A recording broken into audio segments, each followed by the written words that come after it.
102 को मोहम्मद उमर बिन ताहिर यासीन।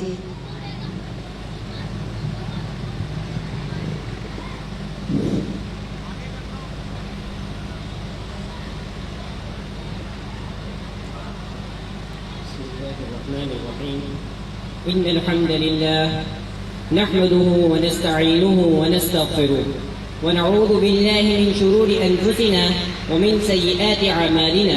من يهده الله فلا مضل له ومن يضلله فلا هادي له.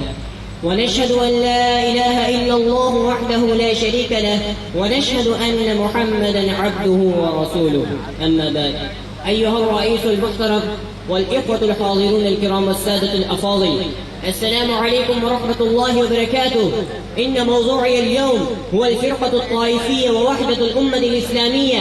ليس هذا الموضوع مجرد كلمات عابرة، بل هو حاجة الكبرى لهذه الأمة ومسؤوليتها العظمى.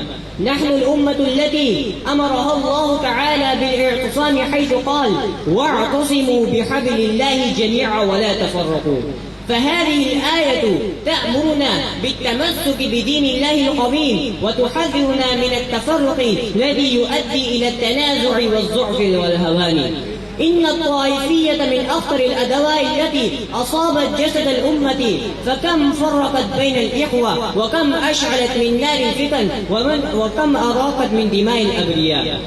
إن الطائفية من أخطر الأدواء التي أصابت جسد الأمة إن الطائفية من أخطر الأدواء التي جسد الأمة. إخواني في الله، اليوم نحن بحاجة ماسة إلى تعزيز صفوفنا بالوحدة.